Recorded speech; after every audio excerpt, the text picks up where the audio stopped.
Space X മേധാവി Elon മസ്കിന്റെ India സന്ദർശനം മാറ്റിവെച്ചു. ഇന്ത്യയിൽ മസ്ക് $300 കോടി നിക്ഷേപം നടത്തുമെന്ന പ്രതീക്ഷകൾക്കിടെയാണ് അപ്രതീക്ഷിതമായി സന്ദർശനം റദ്ദാക്കിയത്. തിങ്കളാഴ്ചയായിരുന്നു പ്രധാനമന്ത്രിയുമായി മസ്കിന്റെ കൂടിക്കാഴ്ച നിശ്ചയിച്ചിരുന്നത്. ഈ വർഷം അവസാനം ഇന്ത്യയിലെത്തുമെന്ന് മസ്ക് അറിയിച്ചു.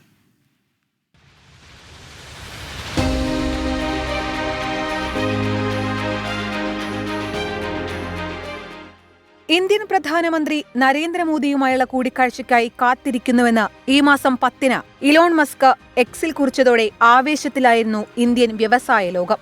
ഈ മാസം 21-ന് രാജ്യത്തെത്തുമെന്നും പ്രധാനമന്ത്രി നരേന്ദ്രമോദിയുമായും വിവിധ സ്റ്റാർട്ടപ്പ് മേധാവികളുമായി കൂടിക്കാഴ്ച നടത്തുമെന്നുമായിരുന്നു റിപ്പോർട്ടുകൾ.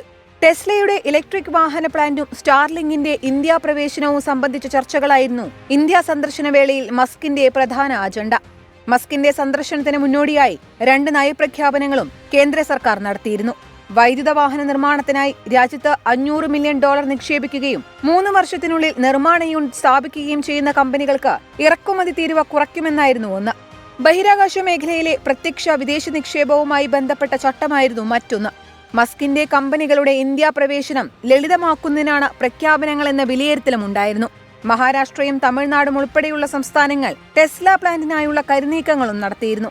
ഏറെ പ്രതീക്ഷയോടെയാണ് ഇന്ത്യൻ ബഹിരാകാശ സ്റ്റാർട്ടപ്പുകളും മസ്കിന്റെ സന്ദർശനത്തെ ഉറ്റുനോക്കിയിരുന്നത്. ഈ മാസം 23-ന് കമ്പനികളുടെ വരുമാനവുമായി ബന്ധപ്പെട്ട നിക്ഷേപകരുമായും വിശകലന വിദഗ്ധരുമായും മസ്ക് കൂടിക്കാഴ്ച നടത്തുന്നുണ്ട്. സന്ദർശനം മാറ്റിവെക്കാൻ ഇതാണ് കാരണമെന്നാണ് വിലയിരുത്തൽ.